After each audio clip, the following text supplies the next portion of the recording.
Hey everybody, this is Kevin and welcome back to the next video in our build series from Estes. And today we're going to highlight the Red Nova. And it's a long rocket, so fitting it all on one screen is a little bit difficult, but that's a good problem to have because long rockets are stable rockets, they're exciting rockets, and they're fun. Alright, so let's go ahead and open it up and see what we have for parts and do a quick inventory, and then we'll get right into the build. This is a...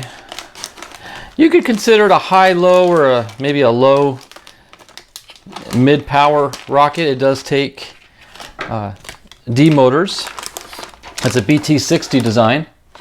So let's go ahead and pull everything out. To include the face card. I don't know about you, but I love the Estes face cards. They make great decoration pieces, actually. Imagine a montage on your wall of all your face cards. But so we'll set that aside. But let's go through it real quick and make sure we've got everything we need to get going. So here's the inventory list. Okay.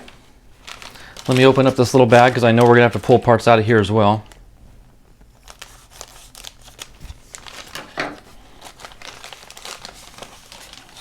Okay.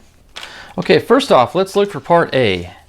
It is a engine mount tube, and there it is. Oh, that's a big tube there. So that's for big motors for sure. Okay, so there's part A, motor tube. Okay, part B, we're looking for an engine hook. Check. Okay, C, we're looking for the engine block, which is this green guy right here, also known as a thrust ring. And D, we're looking for the retainer ring, which is what will slide over the motor tube and hold the engine hook down. And letter E, we're looking for the laser cut centering rings. There you go. And F is our main body tube. Again, this looks like it's about an 18-inch, yeah, 18-inch BT60 tube. I love working with those larger body tubes. They're just massive. They're fun. Now we're looking for G and H, which are our fin sets. There's two sets of fins, an upper and a lower set. So they're all on one piece right there. Check. Okay. Looking for letter I, which is our launch lug. Right here. Looks like it's going to be a 3/16 inch. So it's going to take the larger diameter launch pad rod. Okay, letter J, we're looking for this wood strip. This is more of a decorative piece. This will be applied to the side of the body tube. K is our nose cone. Now this is just one awesome, cool looking nose cone. Little ramjet looking front end there. Really unique design. So there we have that. And letter L is our clay piece. This is going to go up in the nose cone to assist with our center of gravity. So you definitely don't want to lose this. We're going to need that for stability purposes. Letter M, we're looking for the shock cord. Now this is the larger size shock cord, which is good, nice and sturdy. Okay. And letter N is our parachute, which I won't take it out of the package for now, but you're pre-assembled. By that I mean the shroud lines are already attached to the parachute, which makes life a lot easier. I loved it when Estes started doing that. Okay, and that's about it. The only other piece that is not shown in the parts list is our decal page, which is right there. Very sharp looking decals. So there we have it. We've got everything we need to start this build. So let me clear the bench and we will begin with step one. Okay, the first step in building the Red Nova is assembling the engine mount. And what we want to do is we want to make some marks on here for where we put the centering rings and the retainer ring and the engine hook. So the first thing we want to do is measure down from the bottom of the tube, and we want to make a mark at the 1/4 inch mark, which is right there. And then we want to make a mark at the 1 inch line, and then the last one we want to do 2 3/8. 1, 2, 3. Okay, now I'm going to extend these bottom lines out a little bit because they will be covered up by the engine hook once we get that installed. Okay, so at the 2 3/8 mark, we want to make an approximately 1/8 inch slit in the cardboard. Okay, and we'll just kind of wiggle it side to side to make it a little bit wider to fit the hook into. And the hook will just pop right in, just like that. See, now we've got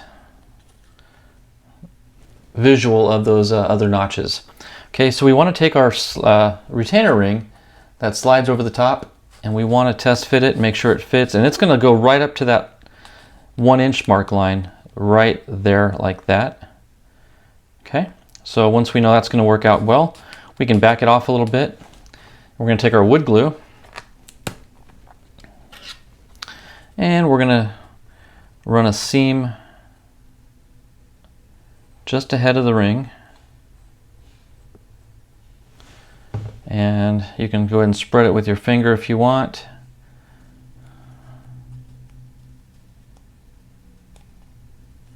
Like that. Okay, then take your ring and slide it up to that mark. Just like that. Perfect.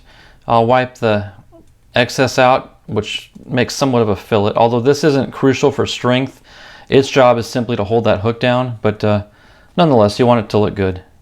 Okay, so we've got this retainer ring on. Next thing we want to do is we want to install the engine block. Now the engine block goes up to the hook that sticks out into the tube. So it's going to slide inward like that. And on something like this, normally whenever you slide a coupler in, you would put the glue on the inside. But the problem with doing that here is if you put the glue on the inside, when you push the engine block forward, it's going to actually push the glue down and beyond the hook, which would make engine installation a little more difficult down the road. So in this particular instance, I would prefer running it on the ring itself. So go ahead and run some glue around, and then just with your finger again spread it. And this is to act more or less as a backup to the hook. It gives support to that metal hook. Okay. And we're going to slide it in from the top and push it down to the hook.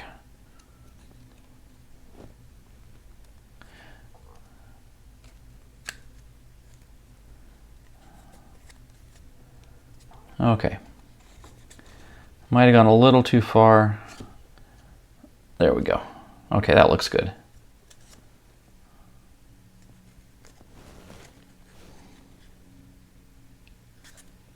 Okay, we can also now run a bead of glue on the top of the ring to act as a fillet to, again, further strengthen the engine block. There, just like that. Perfect. Okay. By the way, off camera here, I've got a paper towel. Always have a paper towel handy so you can wipe your fingers after you spread the glue with them. Okay, the next thing we're going to want to do is take our centering rings and cut them out, or punch them out. If they don't pop out, you can use a knife, but these are actually popping out pretty easily on their own. And you'll notice one has a notch cut out, the other one is fully circular. The one with the notch is going to go at the bottom end of the tube over the hook, and that's going to allow movement. Oh, that was a perfect fit. That's going to allow the hook to bend upward into the ring a little bit. Let's see if this one's equally as well fitted. Not quite as good, I don't think. Oh no, it did. Okay, so this one's going to glue right up to the end of the hook. This one's going to go up to that mark that we had made previously. So I'm going to start these off a little bit out on the outside. I'm going to run my ring of glue.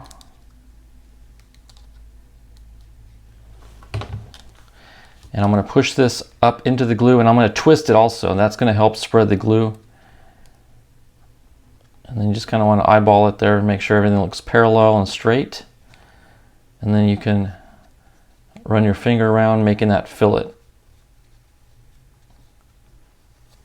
Perfect.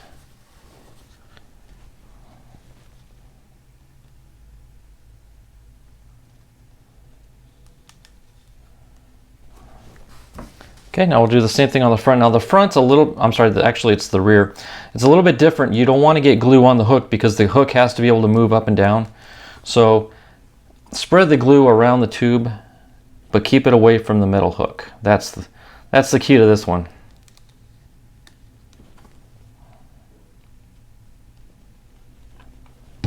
Oh, slid right off there.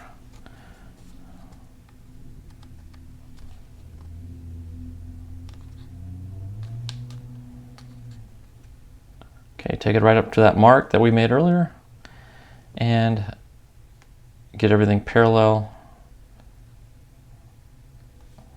You can actually do a roll test as well, and you can kind of visualize if the two rings are parallel to one another. That's a good way of testing it. Okay, and we'll just run our fillet with our little finger. Again, staying clear of the engine hook. And there we have it. So now I'm just going to let this dry. I'm going to set it aside. And once the glue tacks up, it'll hold its position, and then the glue will kind of dry and cure from there. So again, just set that aside to dry and we'll be good to go. Okay, the next step we're going to do is get the fins ready for gluing onto the body, and to do that I'm going to do similar to what I did on my last build. I'm going to, I'm going to use the term paper the fins, but we're actually going to sheet them with something other than paper. This time we're going to use very thin 0.010 sheet polystyrene. It's not much thicker than a piece of paper, but it is plastic, and it'll lay down a nice smooth finish. We're going to lay this down with epoxy. So what we want to do first is prepare the wood for the glue. So I'm just going to take some 220 here and a sanding block and just go over this. Now the glue and the plastic will conceal a lot of the imperfections in the wood, but at least we can get a little bit better finish for it. We'll go ahead and do both sides. Doesn't take much. And what I'm going to do is I'm going to mix up my epoxy, but so I don't have to rush it, I'm only going to do 4 at a time. So I'll do these 4, epoxy them down to the plastic, and then I'll do these on with a separate batch of epoxy because I definitely don't want to have to rush it and the epoxy clog up on me. Before we do anything else though, I just want to take a damp paper towel with some alcohol and wipe down the dust.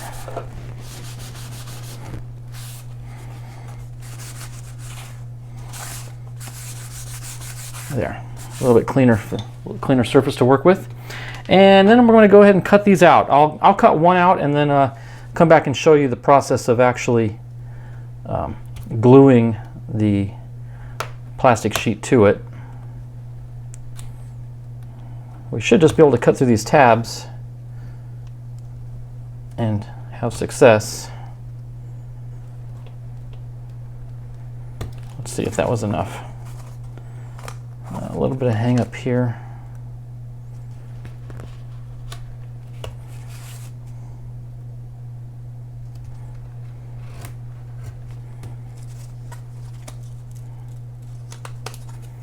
There we go.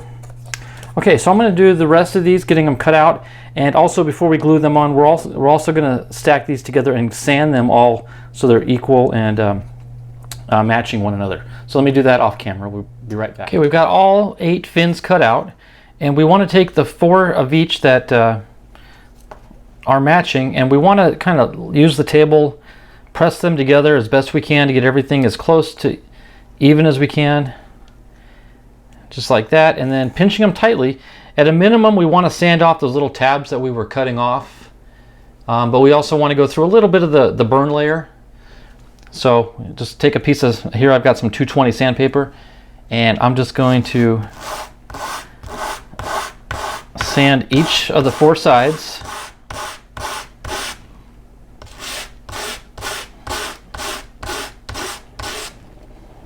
Okay, you can see we're making progress. Need to put a little bit more pressure on the front. You can tell by the color changing.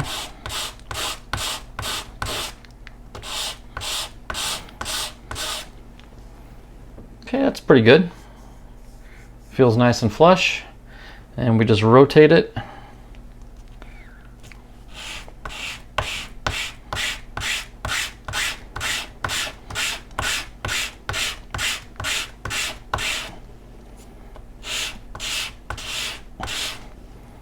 Okay, that's good.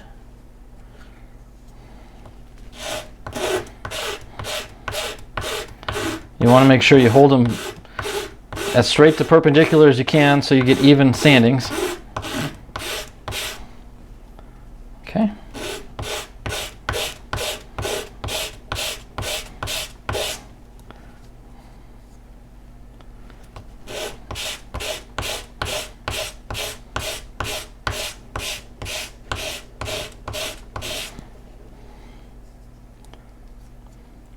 It's like we might have one that's a little bit lower than the others. So I'm going to continue sanding the other 3 just a little bit to get those down so they're all equal to that low one.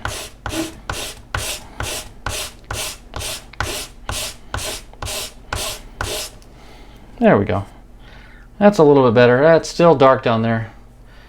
But looking at it from the side view, you can hardly tell.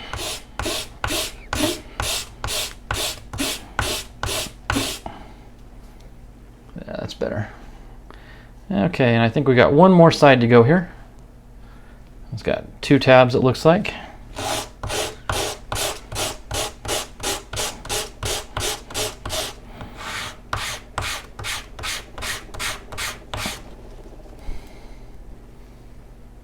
Okay, a few more passes and I think we're good to go.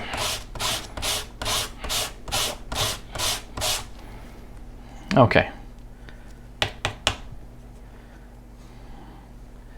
There we go. So I'm going to do the other 4 in the same manner, and then we'll come back and I'll show you the gluing of the plastic sheets on them.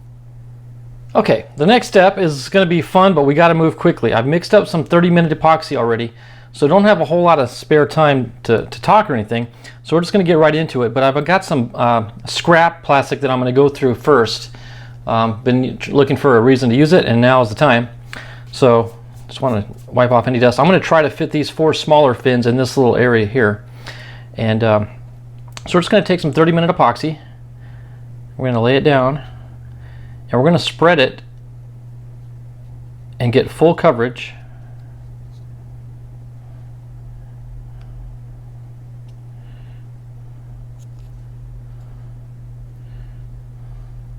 And once we do, the trick is after that, we're going to take it all off. At least as much as we can. So I'm going to scrape like that, and then I'm going to scrape the other side going that way, and now we've got minimal glue on there. Now I'm going to just lay it down on the piece, press it firm and flat, and we're going to go to the next piece. Let me do the other 3 off camera, get them in position, and then we'll come back and check in on it. Okay, I didn't do the best job of setting this down like a Tetris game or anything, but we got them all down flat. We took up this little area here. Now before the glue does set up, I want to take some wax paper, cover everything there, and I'm going to take a piece of 1/4-inch plywood and lay it over the fins. And then I'm going to take some weight. In this case, I'm going to take my ammo can and lay that on top, and that will secure the plastic to the wood and keep it flat as it dries. So we'll come back to this after it's dry and see how it is, and we'll cut the fins out from there.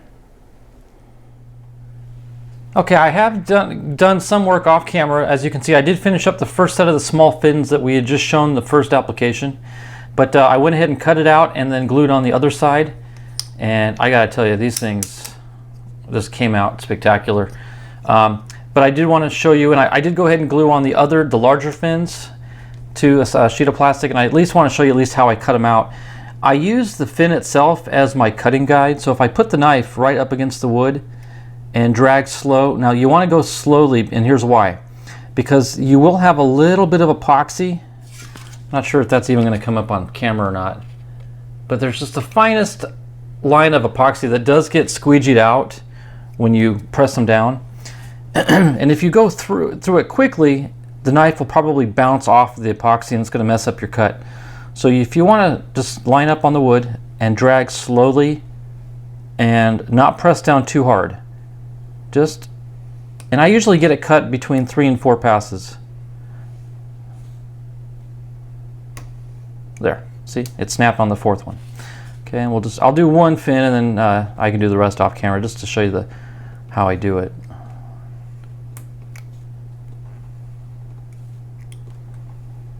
Okay.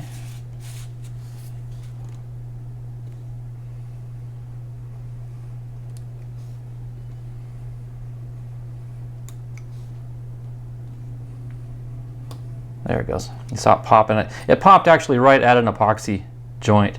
So there you have it. One perfectly sheeted fin. I'm telling you, this plastic, it's like glass already. So it'll take paint really, really well. And yeah, so let me go ahead and do the rest of these off camera, and then I'm going to glue the other side just like I did on the forward fins, and then we will get back on track to the next step. But yeah, just want to show you how I do that.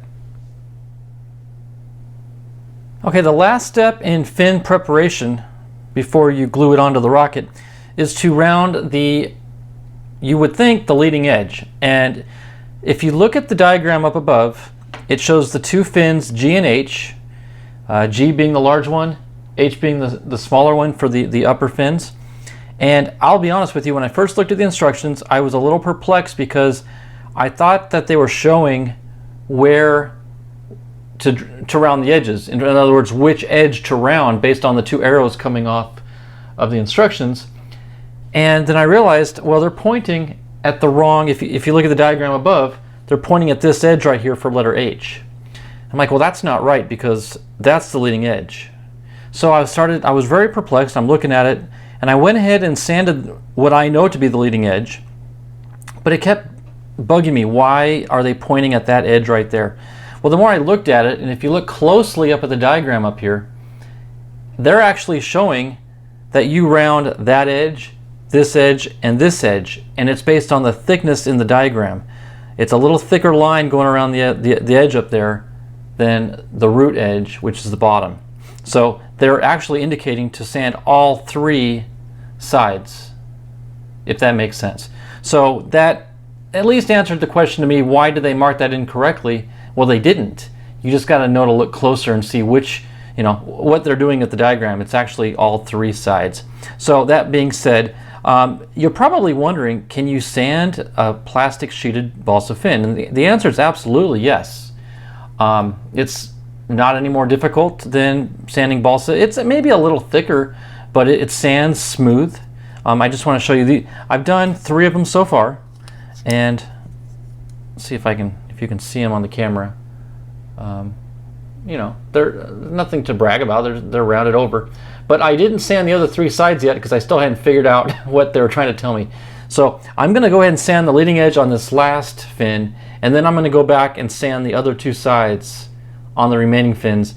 And this is all being done, by the way, while the epoxy is drying on the other set of fins that you just saw me glue to the plastic. So I figured, well, while that's drying, at least I can be working on the upper fins. So what I did was I just took some, I think this is 220 or maybe 300 grit sandpaper, and yeah, hold it steadily. Be careful you don't sand your thumbnail off, but and you may want to count how many times you sand it and then equal it on the other side. But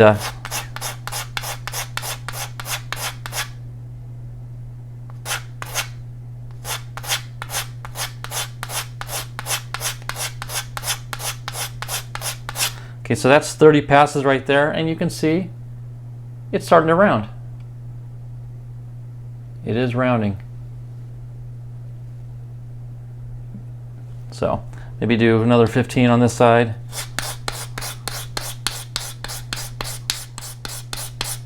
Okay, and then do the other side. So that's total at 45.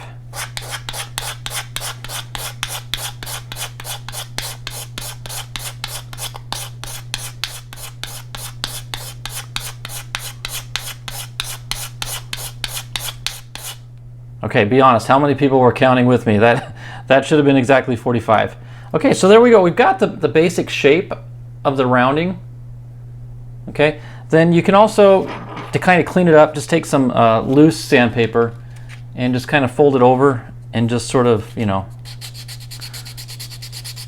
run it in there to try to, you know, even up the edges a little bit better. But yeah, I mean, for what your goal is, that's what you're looking at right there. So I'm more than pleased with that outcome. I'll go ahead and do the other two sides. I should say the other two sides. Leave the root alone. Don't stand the root edge. That's a no-no. So yeah, I'll do the other two on and finish up these. I'll do the other fins as well once they are dried and I cut them out of their plastic. You know, no need to show me sanding a bunch of fins, but yeah, so once I do that, then they'll be ready to attach. We're gonna have to mark the body next, so that'll be the next step that we show here on the film. Okay, the next step is marking the tube, and what I've gone and done is I took a photocopy of the instruction manual of this sheet and just printed up a new one. That way I could keep the manual intact. But yeah, just a regular paper will do just fine. And I use 2 strips of masking tape. When I wrap this around, you want to make sure you align the top and the bottom evenly. There, just like that. And then use 1 piece of tape to attach the 2 together. And then, but see, the problem is it can still rotate and slide on you. So then I'll take another piece and attach it to the tube. That keeps it from moving. Okay. One thing I am going to do is I'm going to mark. I'll mark the fin lines just as with little notches. But when it comes to these rail markings,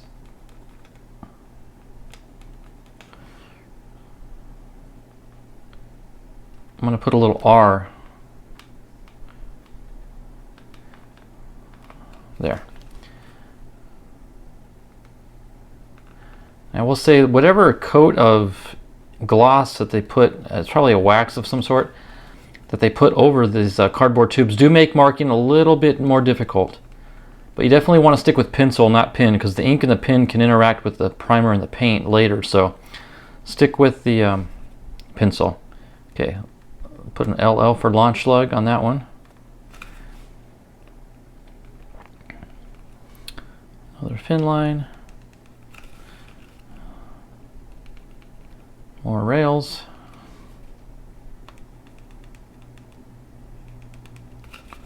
And another fin line. Okay, 1, 2, how many fin lines is that? 3, 4. Okay. Now we can remove the tape.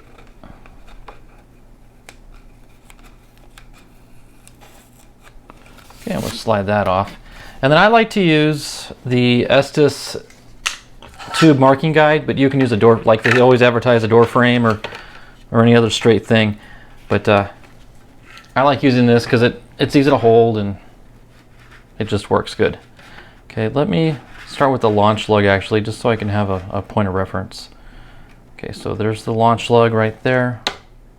And even though the launch lugs are only going to be mounted like halfway up and near the bottom, I still like to draw a full length, because then when I do my sighting, when I attach the launch lug, the longer the line, the longer reference and better reference you have to get it straight. So let me get this on the line.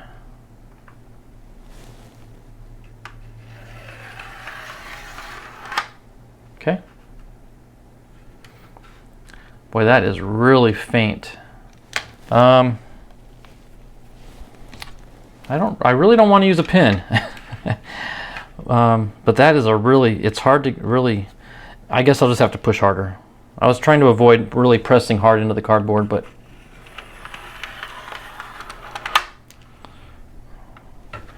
that is just not leaving a mark of any sort. Let me rethink this and go back and find a better marking tool. Okay, problem solved. I apologize. I did try the pin thing, but what I realized is you can clean pin off with the isopropyl alcohol. But then I also realized it does leave a light stain though. But then I also realized that just cleaning it with the isopropyl alcohol actually cleaned off some of that wax, and then the pencil actually works better after that. So I don't know if you can see the pencil line. So that's after I just cleaned the tube with the alcohol. So once I did that, now I'm able to just go back in and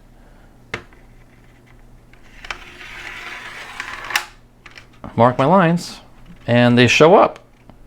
It's still glossy somewhat, but I guess the alcohol just took off that fine layer that was preventing the graphite to stick. Yeah, I'm getting good lines now, and I didn't sand or anything. I just wiped it down with a paper towel and alcohol.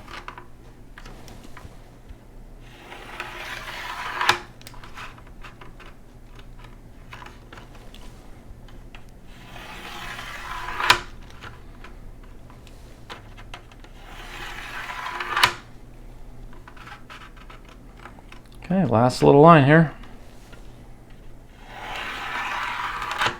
Okay, that works.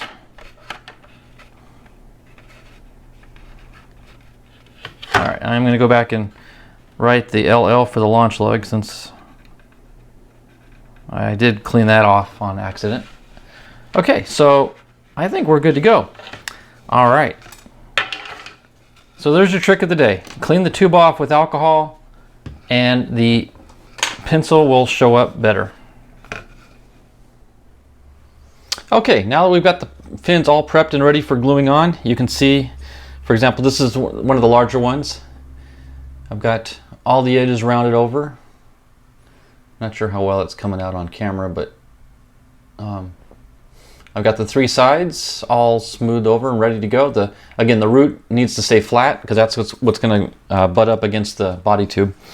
So we've got our 4 fin lines marked down. So like we've done in the past, I'm just going to take a bottle of wood glue, run a thin bead down the root edge using my finger, spread the glue out and wipe the excess off on a paper towel. And we're going to find our first, let's see, there's so many lines here. Let's do the ones next to the launch lug. Now we're going to go from the base upwards. So we're going to start at the base. I don't like to glue my fins on the line. I like to glue them just to the right. That way I've got my reference line still visible. But when you cover up the line, you can't really tell if you're angled or not. So I'm going to set it just to the right side of the line. I'm going to set it down. Okay, and I'm going to roll it a little bit to spread the glue, and I'm going to lift off. Okay. I'm going to set this aside to dry for about a minute, and then I'll come back and set it onto the rocket. Okay, so while that sets up, I can start working on the next fin. Works out well that way.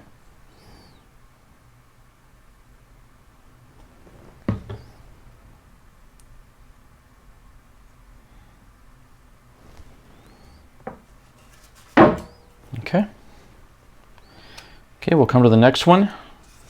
Again, line up on the right side of the line and the base of the tube. Drop it into position and roll it just to spread it a little bit and lift it off. Okay, now we've provided enough time for that first fin to tack up on us. So we're going to go back to it, pull it up, and lay it down right into position.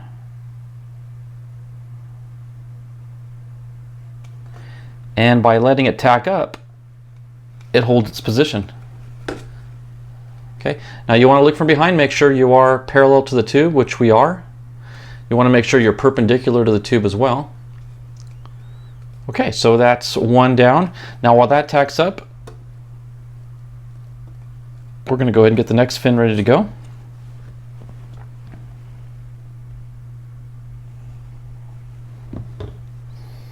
It's like an assembly line, but if you just keep the line moving, you'll get everything done efficiently and accurately. Okay, so we'll come to our third fin line, which is right here, and lay it down just to the right of our mark. Roll it and lift it. Okay, now we'll go back to our previous fin and lay it in position.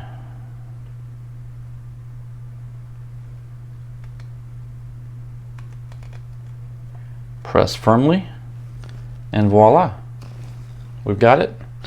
Okay, looking down the tube, it looks good. Okay.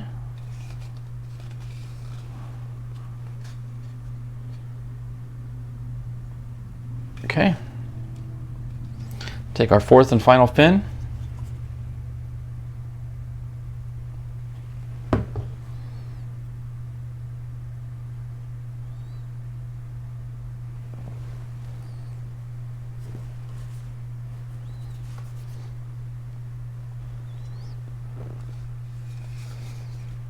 Okay, and lay it to the right side of the line.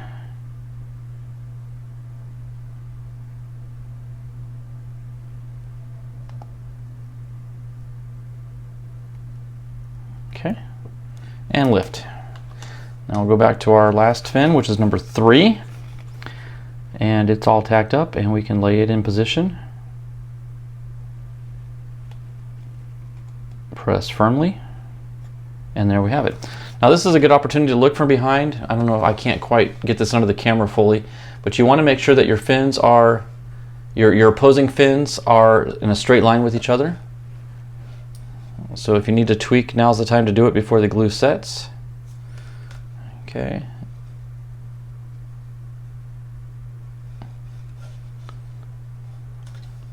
Okay, it all looks good.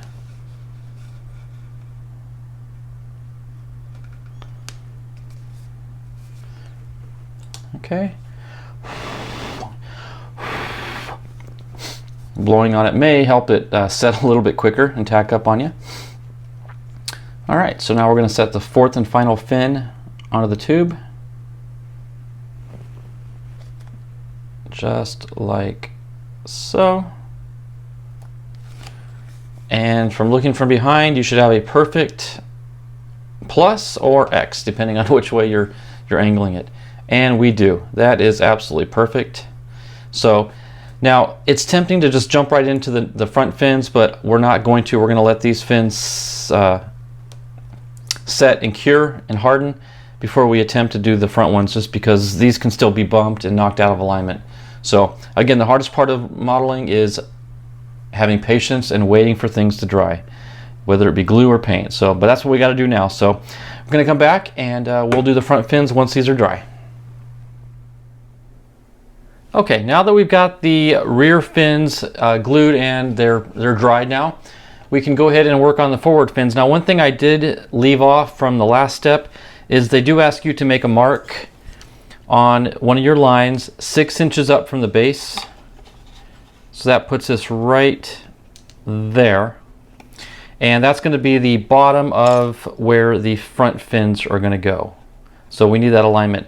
Now, there's 2 ways of doing it. You can measure 6 inches on all 4, or another option is take your sleeve that you had for your fin marking guide and run it down to that 6-inch mark you made, and then just go around and use that as your reference.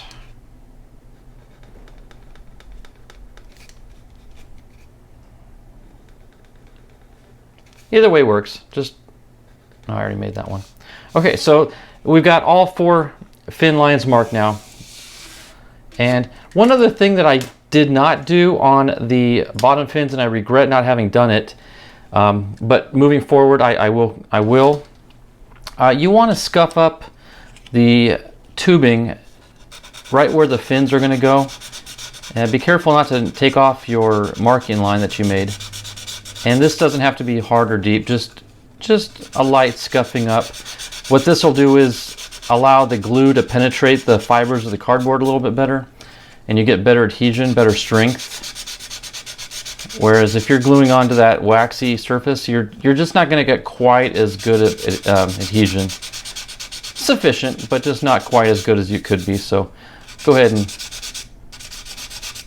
I'm actually going to go just a little bit on the sides as well, just to make it rough for where the fillets are going to lay down as well.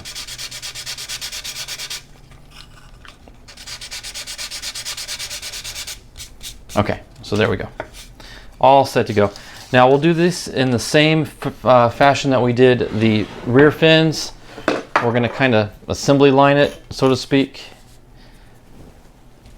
So I'm going to take my wood glue.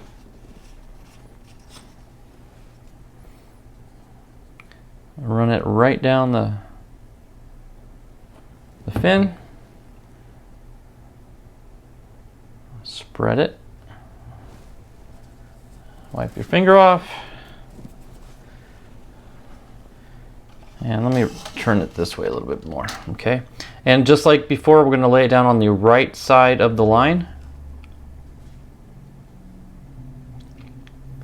And roll it and lift it. Okay, going to set that down. Okay, we'll get our second fin going here.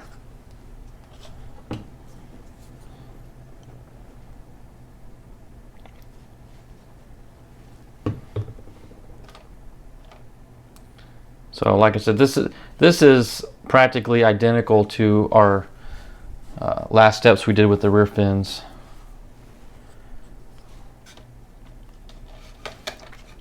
Okay, line it up to the right, lay it down, roll it a little bit, and lift.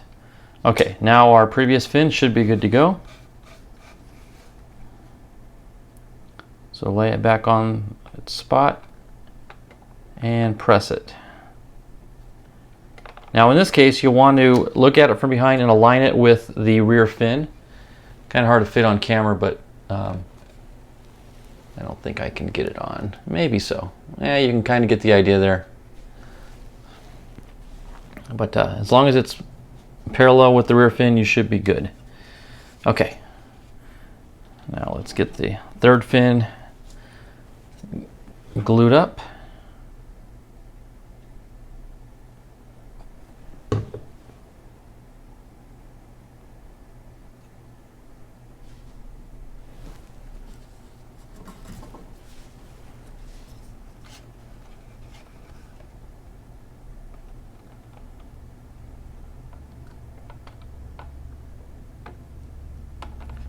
Okay, now we've had plenty of time for fin number 2 to tack up on us.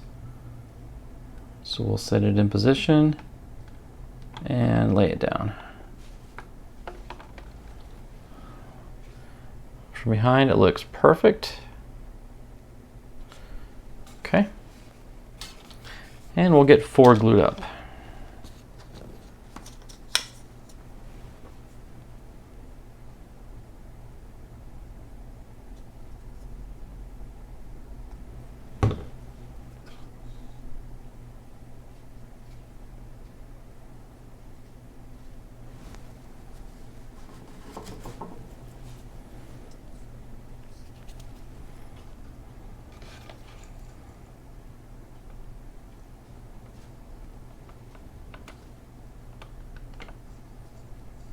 Okay, roll it and put it down.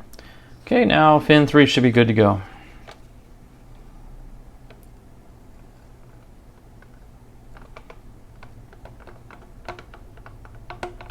Okay, look at it from behind. Just a little tweak that way. There we go, perfect. Okay.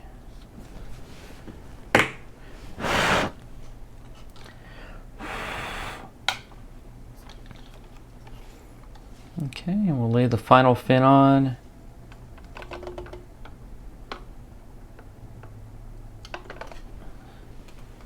and call it good. Absolutely perfect.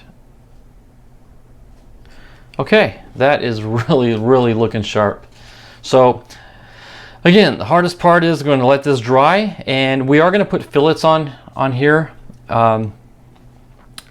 before I do the launch lug installation, because the launch lugs will interfere a little bit with our getting in there and get the fillets made. So going to set this aside. Once again, hardest part of modeling, going to let it just wait and let it dry. So we'll come back when everything's done and we'll do our fillets. Okay, even though this is the assembly step where we attach the launch lug, we're not actually going to attach it just yet because, as I explained earlier, I want to apply the fillets on the fins prior to laying down the launch lugs, because it's going to be in the way to run the fillets. But we can go ahead and prep the launch lug. It's a 2-inch, they give you a 2-inch segment, but you're supposed to cut it in half. So you have two 1-inch segments. So I'm just going to take a straight edge. Oh, that went pretty quick. Right at the 1-inch mark, and just slice it right in half. That was clean. Okay, so now we've got our 2 launch lugs, but we're not going to do anything with these just yet. So I'm going to set them aside. Okay, so fillets. How do we do the fillets? Just using the same glue that we did to apply the fins down initially, we're going to run them in the seams where they join the body tube. Now you're probably wondering, why do I have blue tape? Well, the reason being is, as I apply the fillet, I'm going to drag my finger down, and I don't want to mess up the tube, so I'm going to drag the excess glue onto this tape. That way, when all I have to do is remove the tape, and I removed all the excess glue. So it kind of works out that way. Down at this end, it's pretty straightforward. You just kind of drag it off, and there's nothing there. So, but that's something I wanted to do. So let's do the top fins first. And I'll just start and keep on going until I'm finished. Okay. See how the excess ran right over onto the blue there? Okay. And we'll do this one.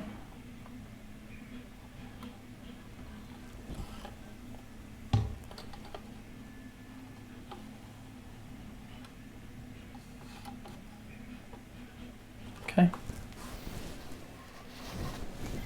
And as long as you keep it horizontal, you'll be good. If you don't want to tip the rocket up or down, because then the glue may flow that direction, but if you keep it horizontal, you should be good. So you go ahead and lay down both beads at the same time.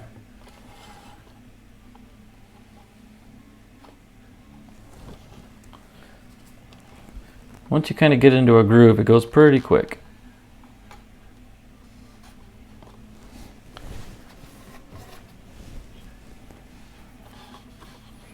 And we're halfway done. Notice I'm only putting it maybe a little past half, because a little glue goes a long way. You end up with a lot more than you intend on using.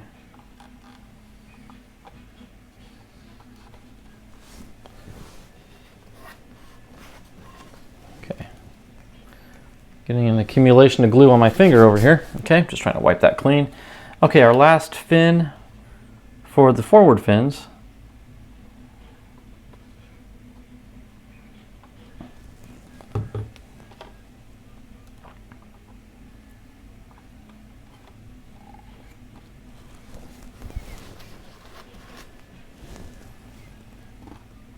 And then we'll peel the tape off and reveal how clean we have a surface.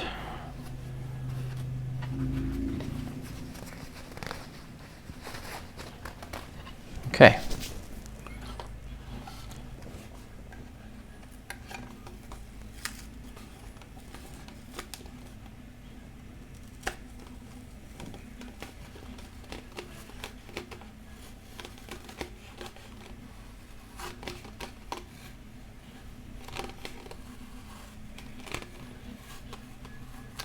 Okay, there we go. Now it doesn't hurt, even though we know we did our best to keep it clean. It doesn't hurt to go over the ends with a little Q-tip. Just kind of wetting the end, and that you can kind of use to fine tune the excess glue.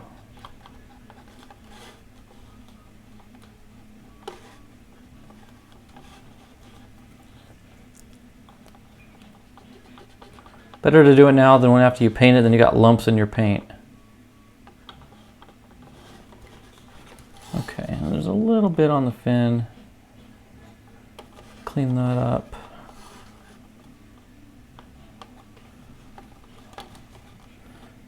Again, the more work you do in preparation, the better life will be down the road.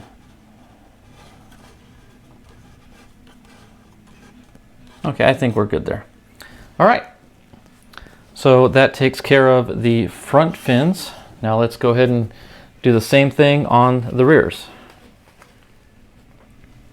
Okay, now this time I'm going to actually lay my paper towel under the tail in case any excess flows off. It's going to drip onto the paper towel. Okay.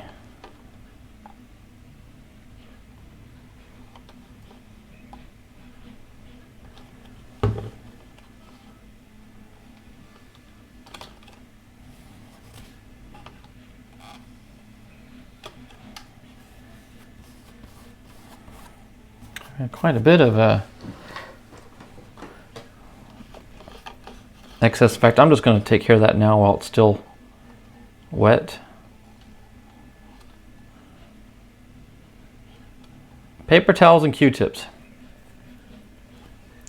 You should never have a workbench without these two items. And have them handy too, because you may need them pretty quickly. Okay. There we go. Again, I need to put a little less glue.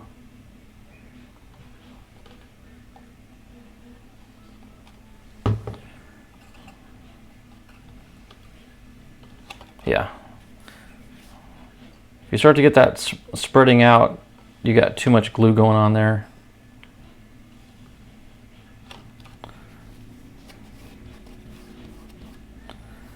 But you don't have to clean off what you don't have there, so. Okay.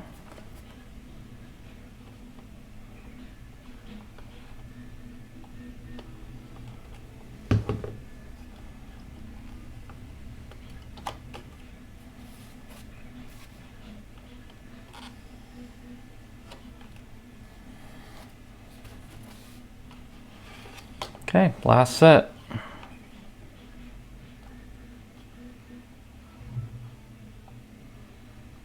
And we will do the launch lugs in this sequence as well.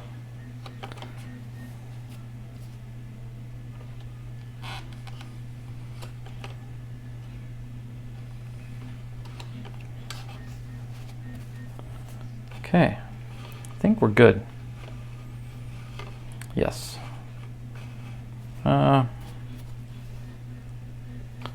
A little bit of excess right here. Let me try to streamline that a little bit.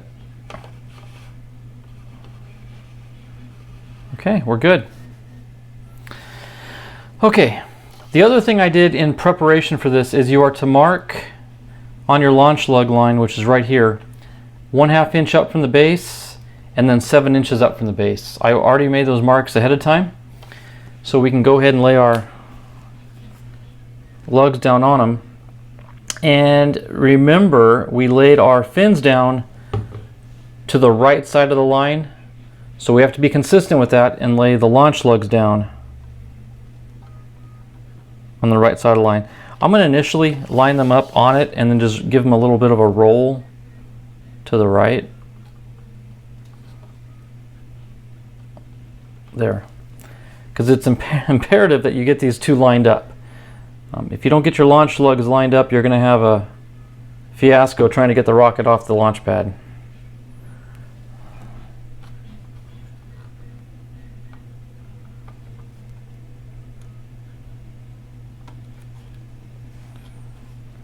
And that's done by just sighting it down from the vent, kind of like you're sighting a rifle.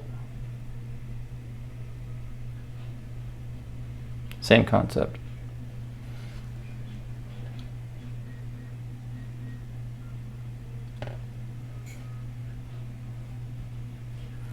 Oh, looks like we got her down on the first shot there. They look good. They're in alignment with one another. They're just slightly to the right of the line, which puts them directly between the fins. So that takes care of the launch lugs and the fillets. So we are really progressing. I'm going to let all this dry, and then we will attack the detailed rails that go up in the front. Okay, the next step is to install our raceways, stringers, whatever term you want to call them. But they mount on the opposing sides of the rocket tube. And first thing we need to do is trim this into a couple parts, one for each side. So they're calling for 5.5 inches on each end. So let me measure 5.5. I'm just going to take a single edge razor and hopefully cut through it best I can here.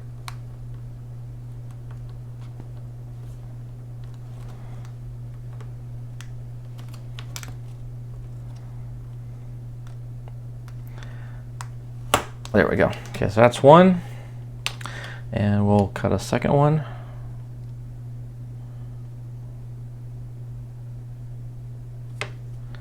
Using the first cut as a guide.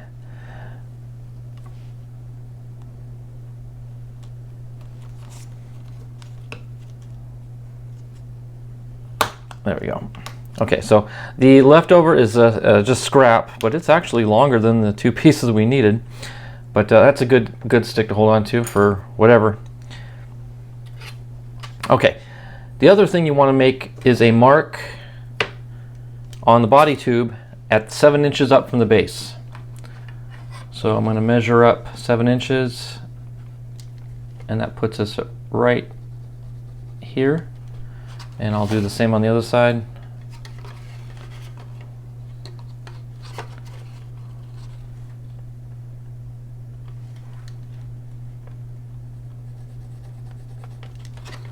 Okay, so got our marks. I'm going to set that aside just for a second. They want you to round the tops of these two. I'm going to just use my sanding block and kind of round around the edges. Pretty straightforward.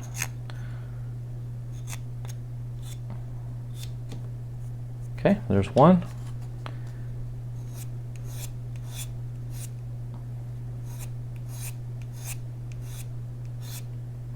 And there's two. Okay, that was pretty simple. All right. So what we're going to do is we're going to lay them down. I've already got the markings pre-marked. The base of it is going to go right at that notch we just made right there, and it's just going to lay in between there. I do have some masking tape all ready to go. Let me grab some sandpaper real quick and just scuff up lightly.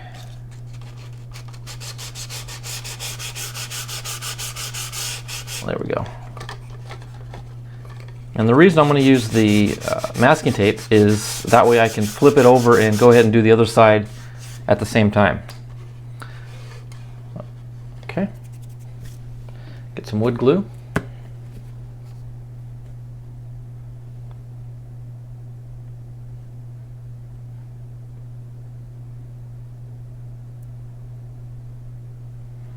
Okay. Get a paper towel. Should have had this already ready to go. Okay.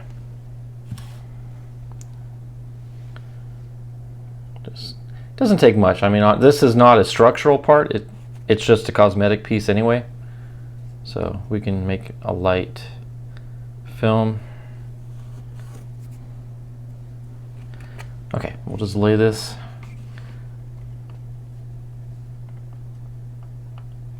in place.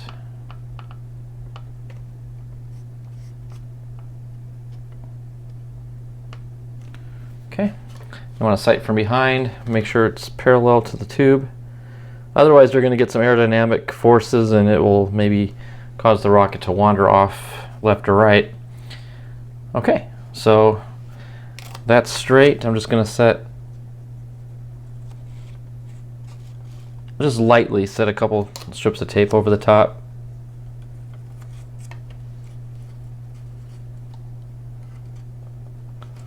There. Make sure we're still straight. Yep. Okay, now we can safely flip it over and do the other side.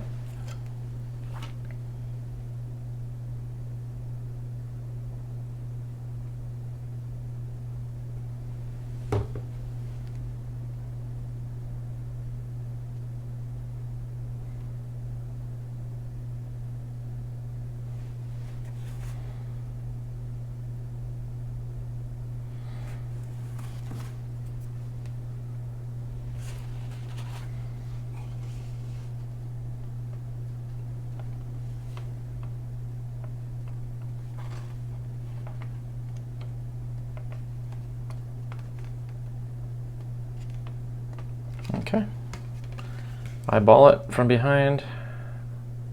Looks good.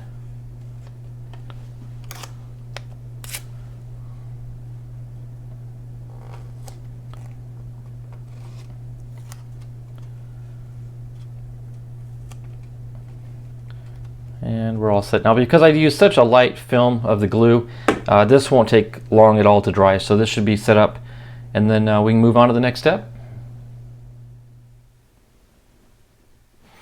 Okay, now that the Raceways are dry, it's time to install the motor mount. Now, it's interesting that the manual, and from what I can see in the face card as well, both show that the engine hook on the motor mount is in alignment with the set of fins just to the left of the launch lugs. So if you look at it in this orientation here, I'm going to set the motor mount so the engine hook, I'll just do a dry fit, is in alignment with these fins right here. So that's the orientation we're going to go with. Okay, so I've already tested, really good dry fit, no issues. So I'm going to take some wood glue and a Q-tip to do the application with. Okay, just keep rolling the Q-tip so it doesn't drip on you. And put it in and just draw circles inside the tube. Okay, and I'm going to do another layer just for added measure.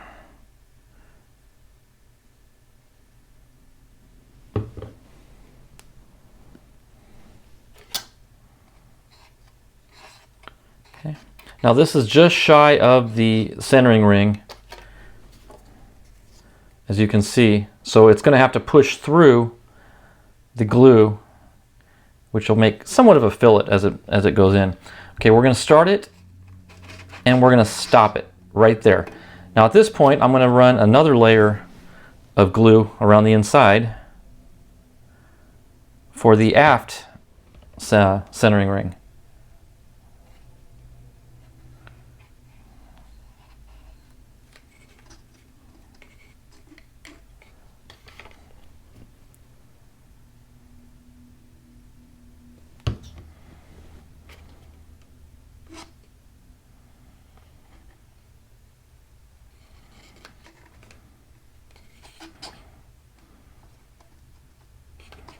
Okay, that looks good.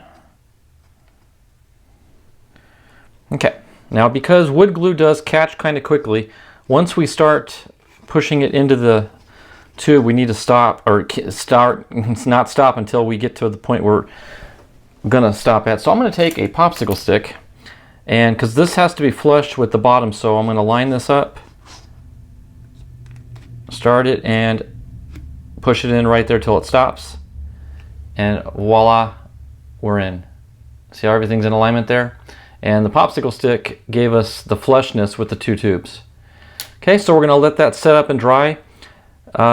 Maybe, you know, it doesn't have to be fully cured, but I will run a bead of glue to make a fillet on that centering ring as well once it gets set in position. So yeah, we're all set. I'll come back and do that here shortly, and then we'll start working on the nose cone. Okay, we're just gonna make a little fillet here. This will be a quick step. Just gonna put some glue And we're just going to kind of let it run itself around the perimeter. Kind of let gravity work for us, and I can still take a Q-tip and drag it around. Just be careful around the engine hook. You don't want to glue the hook down. And that builds up our fillet a little bit.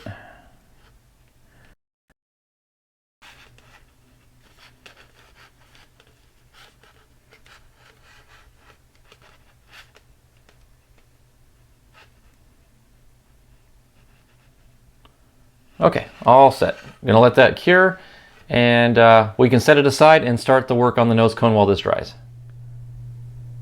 Okay, there's a few things we need to address with the nose cone, and one of them is the seam lines, which they don't really address in the instructions, but you'll notice when the two parts are fitted together, it creates a seam line, one on each side. And not only is there a seam line sticking out, but in certain areas there's actually a little valley or indentation. So I'm going to sand down the part that's sticking up, and then we'll have to fill in the low spots. So I'm just going to take some of my 220 here and sand down the high parts. And that actually makes the valleys a lot more noticeable as well.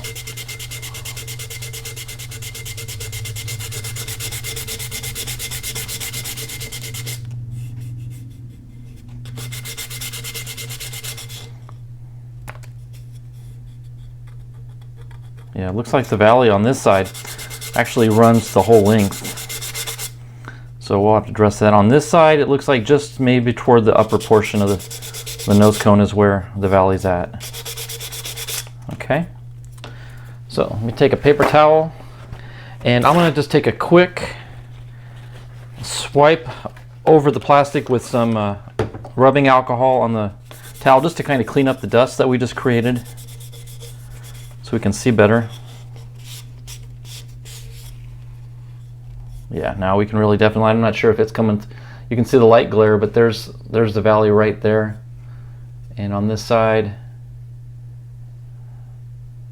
well, actually there's not much on this side, to be honest with you. Oh, you know what, I did forget to sand down the very tip of the nose cone, so let's go ahead and hit that as well.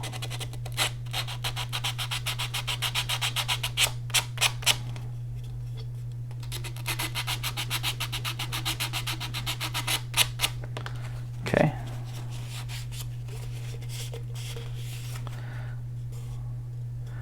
Okay, so what we can do now is take some plastic putty, and we can run this down the seam line.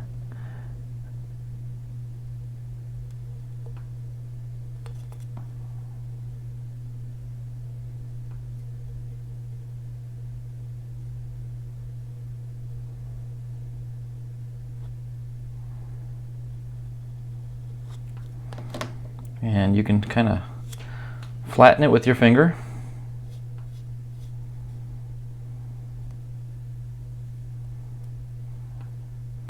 That'll make sanding it later a lot easier. Okay. Now there's not much on this side really. Maybe a little bit up here at the top and in the tip.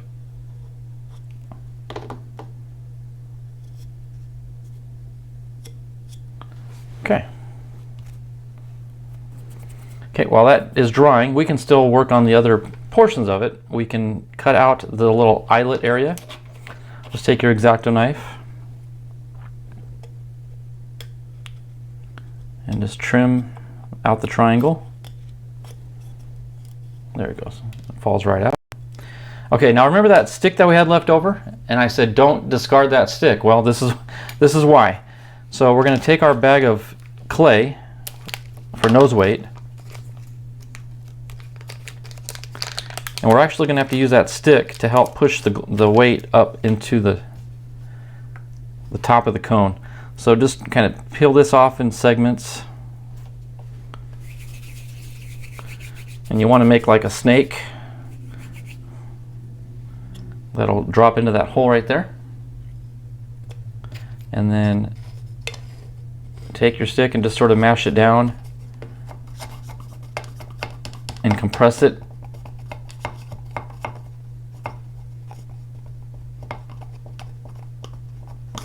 Okay.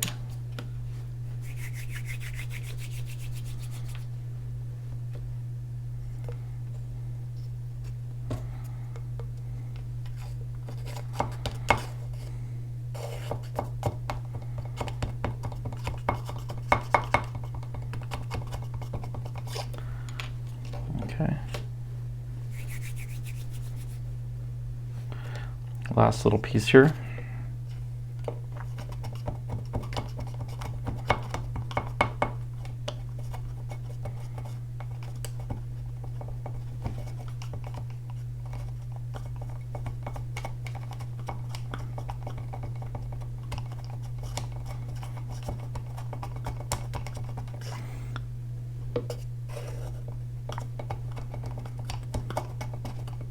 Now, something they don't show doing, but I would recommend it, and it isn't a lot of extra work, but I would just go the extra measure and take some wood glue and just put 1 or 2 drops down the inside of the cone and let it run and basically contact the clay.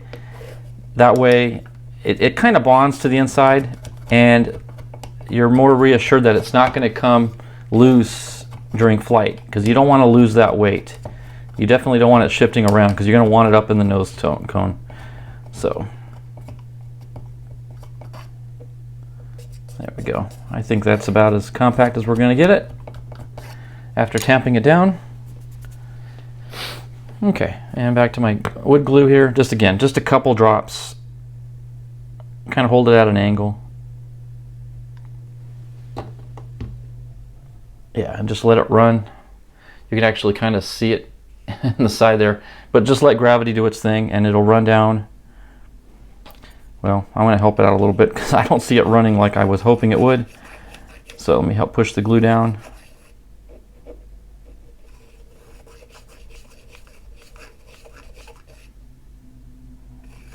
There we go.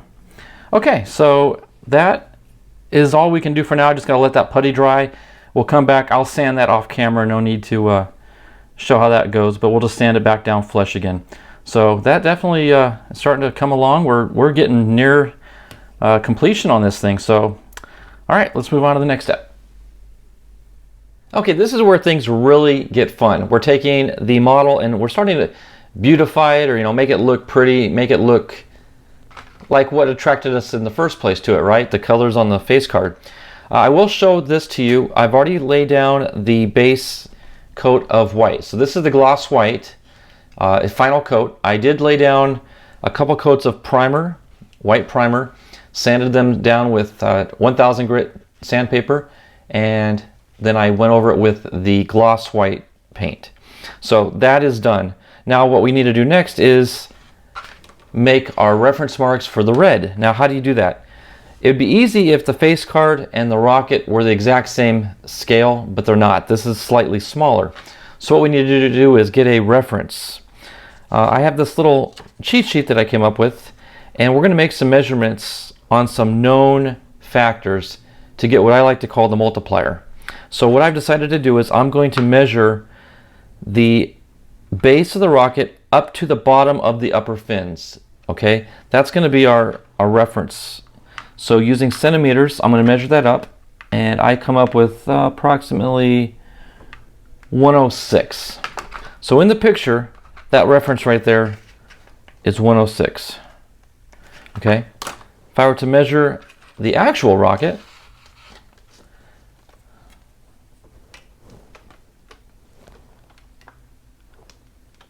we come up with 102. I'm sorry, 152. So 152 millimeters. So the actual is 152. Okay, now using our formula here, the picture X, so 106 X equals 152. So the question is, what is X? So if you divide it, 152 divided by 106, you get the M. And when you do that, you get approximately 1.4. So moving forward, anything we measure on the face card, if we multiply it by 104, it'll give us the right dimensions as to where to place it on the rocket. Okay, so now we want to figure out where we're going to lay down the masking tape for the red. We're gonna paint the red next. Okay, we know we're starting at the base of the fins, okay, which is right here. Okay, so let's measure that on the picture, and we come up with, looks to be about 137. Yeah, 137. So we'll make a note of that.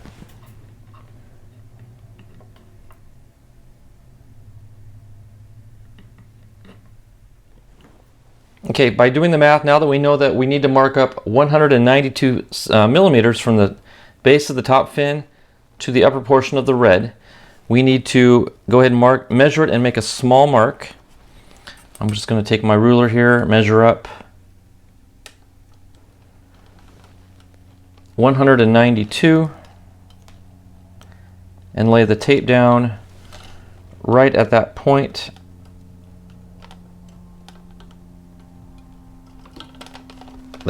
There's my reference. Okay, now I'm going to bring the wraparound piece, and I'm going to set it right at that mark. Let me go ahead and get my tape ready here.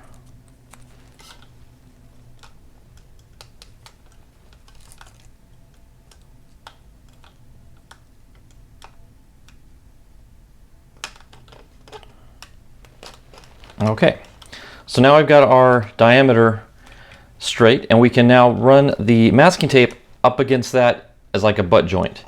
So let me take a long enough strip here.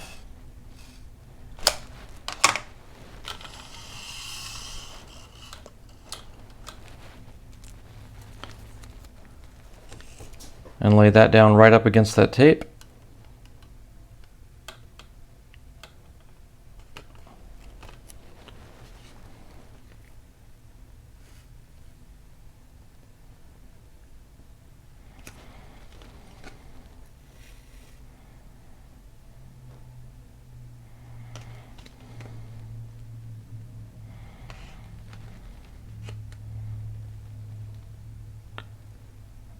And there we go. Now we've got our upper mask done.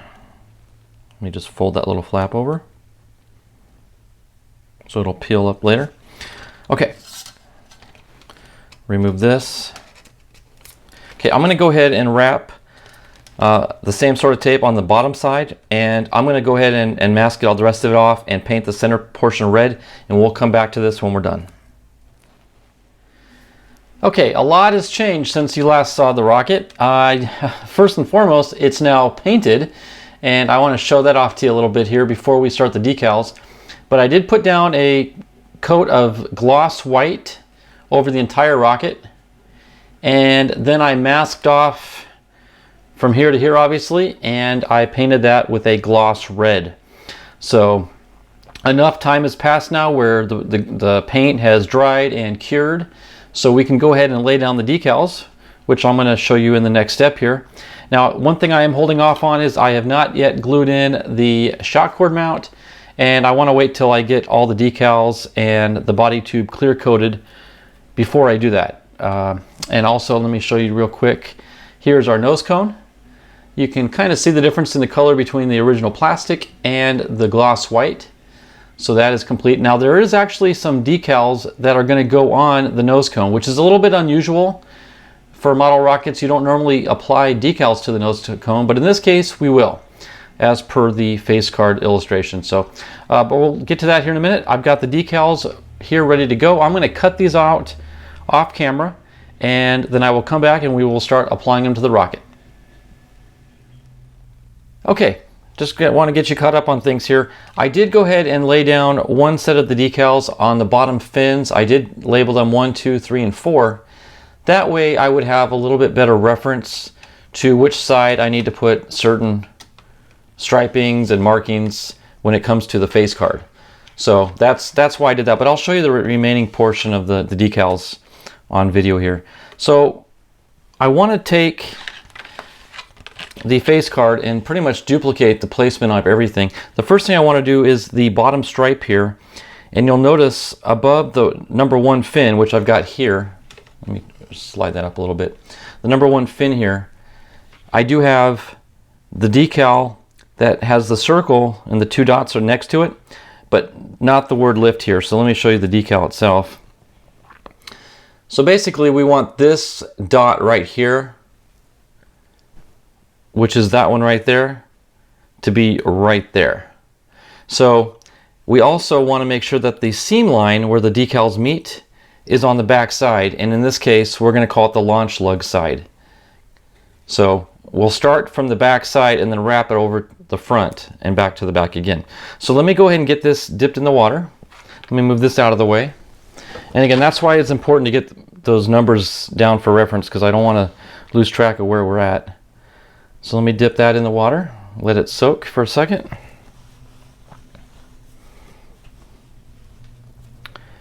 And again, we're going to start with the back actually, but I'm gonna lay the decal down to get the position right on the dot, and then we'll actually remove it from the backing.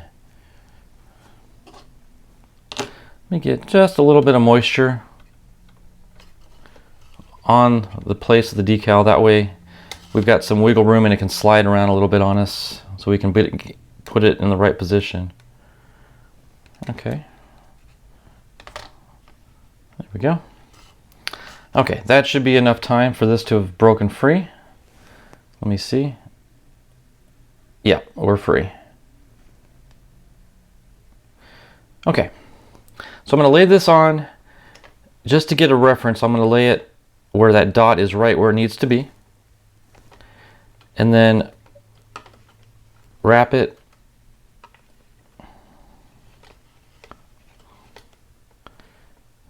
so basically it looks like it's going to be right on this fin line here.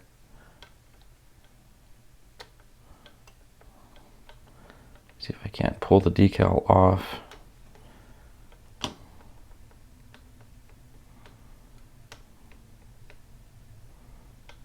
Okay, and we'll then pull this around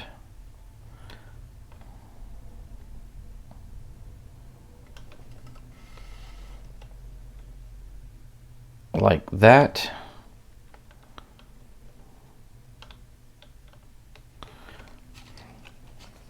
Okay, now we're completely off by half a segment here, so let me rotate the decal here to get that in position over the 1,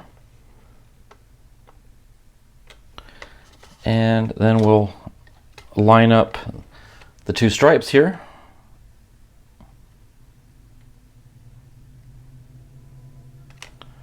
Just like that. And there we have it. Looks like everything lines right up where we want. Let me go back to the #1. We got lift here over the #4, and we've got the dot with the circle with the 2 dots right over the #1. Okay, so that being said, let me go ahead and take my Q-tip and just sort of roll out any moisture or water.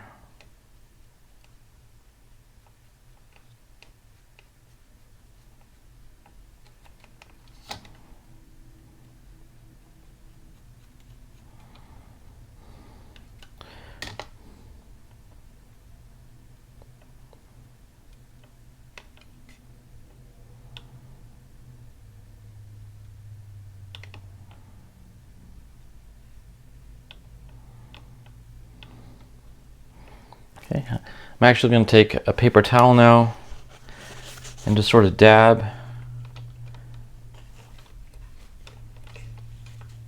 and compress the decal.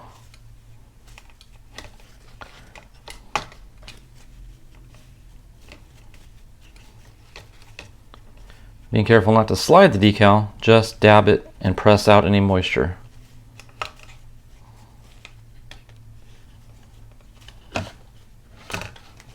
Yeah, let me get that stand out of the way.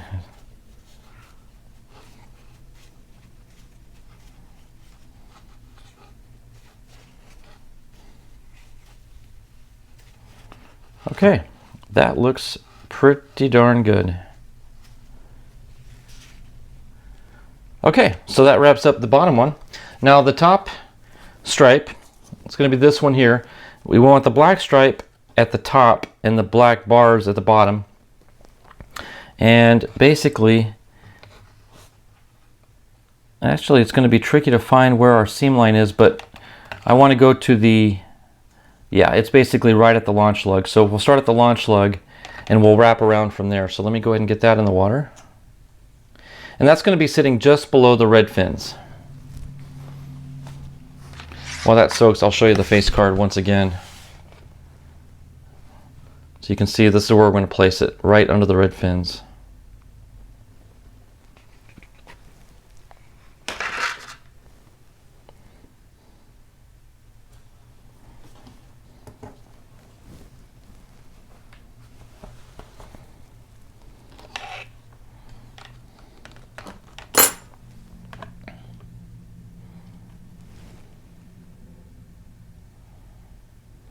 Okay, I'm going to start it at the launch lug line.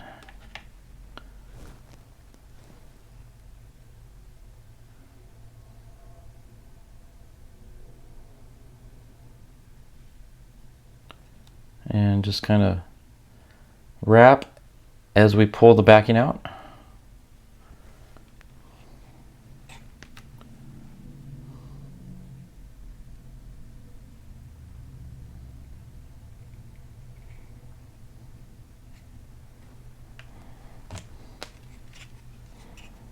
And wow, it lined up just about perfect. But there it is. Let me straighten it up a little bit.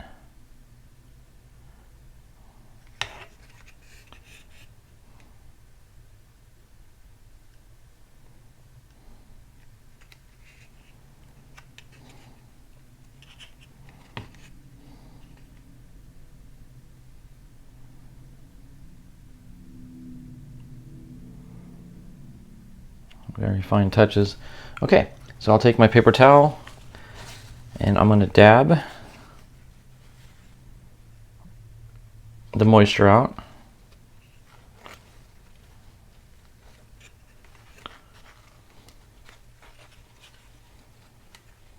Pushing it out toward the seam line, which is again at the launch lug. There. Perfect. That looks really good. Okay, let me get the next decal set up for the top side and we'll come back. Okay, I've already got the type stripe soaking in the water. We're going to apply it to the top side of the red stripe. And again, I'm going to set the seam line in line with the launch lug. That's the way it's on the back side of the rocket. So let me go ahead and use my tweezers to get this one out. It's sank to the bottom. Okay. And again, we're going to lay the seam line on the back side.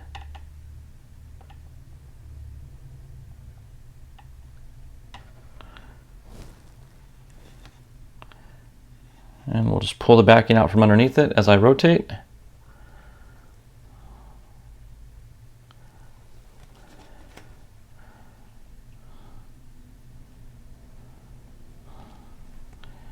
Okay, and we'll make sure we get the two lines joined together here.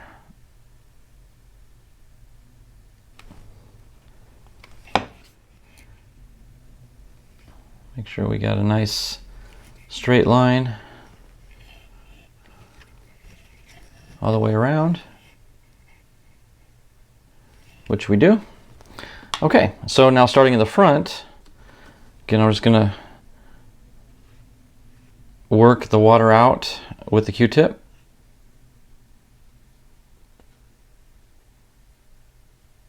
Make sure to keep the stripe in line.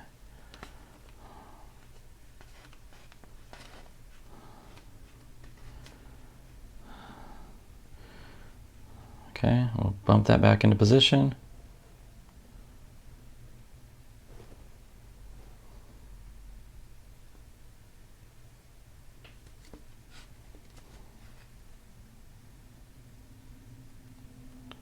Just little bumps.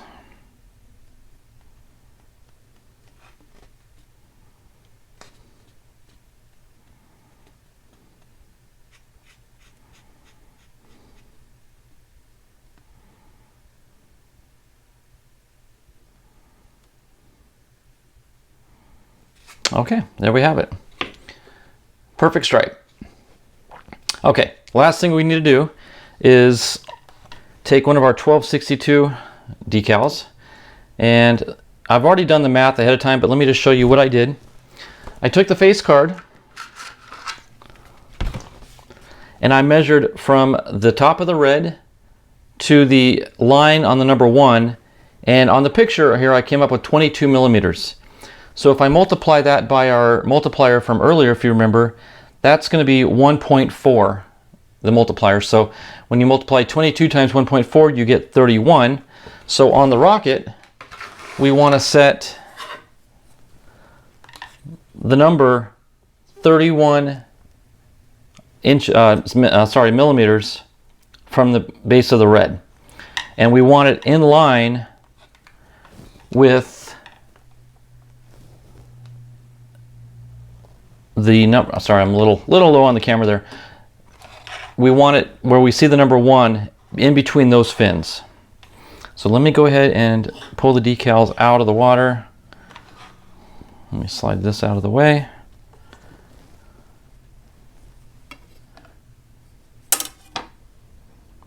I'll just do a temporary placement and then we'll slide it into position.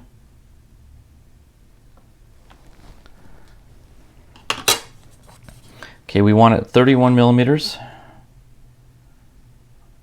Well, how about that? We actually landed right at the 31 millimeter mark. So now I just want to adjust that to get it straight and in line with the fins. That's actually perfect. Just by chance. Let me squeegee out some of the water.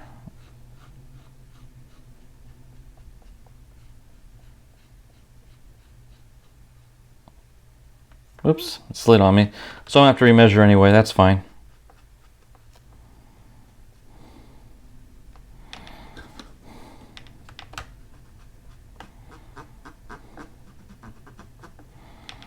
Okay, so let's remeasure 31. Oh, we're right back in position, so that worked out well. Okay, let me line it up from the, okay, looks good. Now we're going to squeegee. Actually, we're just going to dab and slide gently.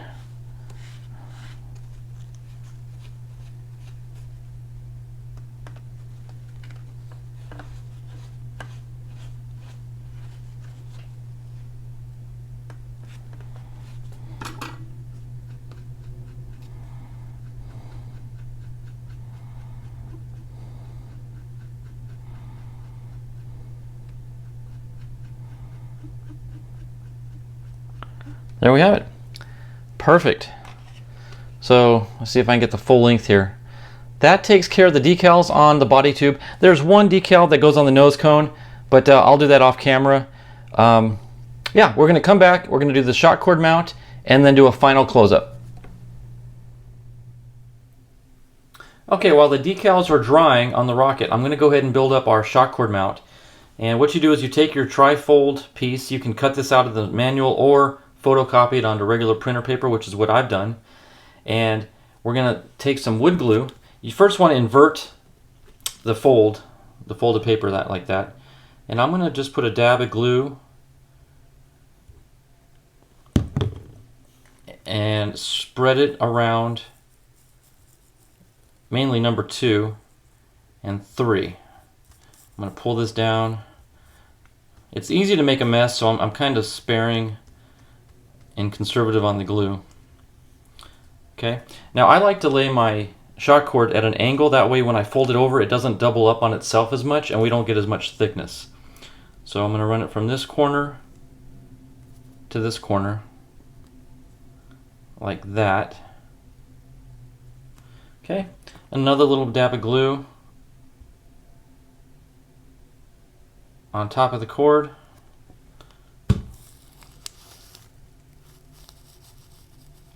Spread it, and I'm going to fold one over onto 2.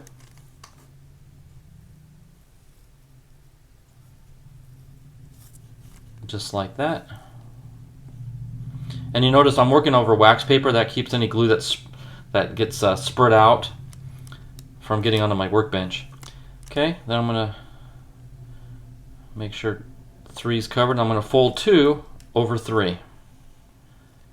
Just like that. Now at this point, you want to squeegee out as much glue as possible so you don't get any lumps or bumps that can hinder the parachute extraction. So just press that as tight as you can. You can even put this in a vise if you want and squeeze it flat. You can put weight on it, whatever you want to do to make that. You want that as flat as possible. So we're going to let that dry for a bit. Then we're going to come back, put it into the rocket body, and then we should be ready for our closeout.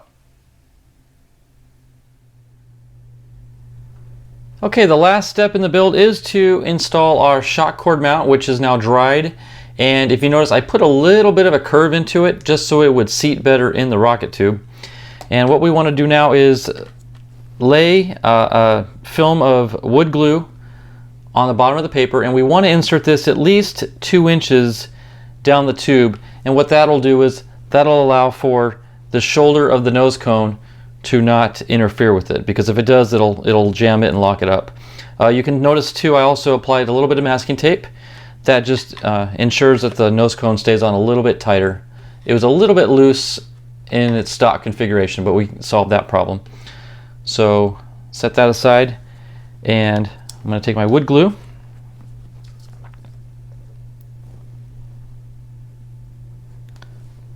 Put a dab of glue on there, spread it with my finger.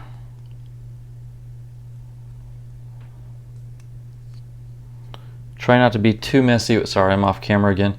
Try not to be too messy with this, but it's almost inevitable. Okay. Then we want to take it and again insert it at least 2 inches down the tube. So I'm going to go the length of my finger here and press it up into place. Let's see if you can see it on camera. That's going to be awfully tight. There it is. Okay, so now I'm going to put pressure on it on both sides of the tube, both in and out. I'm just going to hold that for a second, hold it in position till it sets.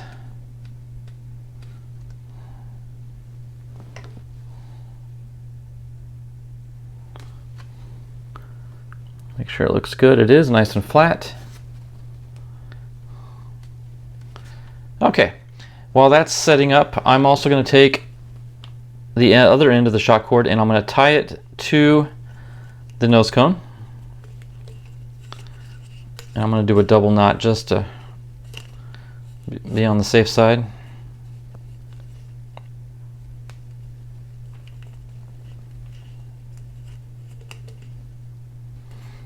Okay, and then you want to trim this little tail here so it doesn't get caught up in the shoulder, because that'll jam up on the rocket. So let's just trim the tail to about 1/4 inch, 1/2 inch, like so. That way there's no way that can reach up and jam into the shoulder. Okay. I'm going to let that dry and we'll be right back. Okay, well that wraps up the build on the Estes Red Nova. I hope you enjoyed watching as much as I enjoyed building it, and maybe you picked up a few tricks here and there. And if you have any ideas or tricks that you would recommend, please leave a comment in the video below, and you know, just share with the community. Let us all know what we may be able to do better, cleaner, faster, more efficient, what have you. So there you have it. There is the fully decaled, ready to fly Red Nova. And now we're going to be taking this out to the flight line and doing a launch, and we'll wrap the video up with that flight. Thanks everybody for watching. God bless, and we will see you in the next video. 5, 4, 3, 2, 1.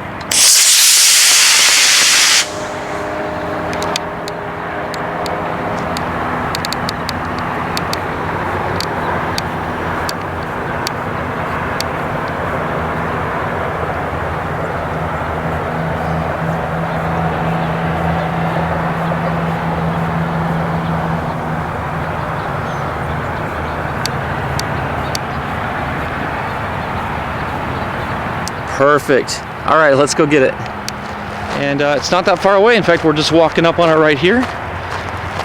Looks good. Found a little dry patch of land here. Looks like the fins are intact.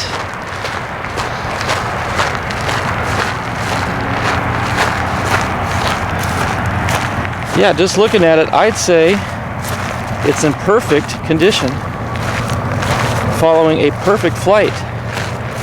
So there you have it, the Estes Red Nova, maiden flight, perfect success. Thanks everybody for watching. God bless. Bye-bye.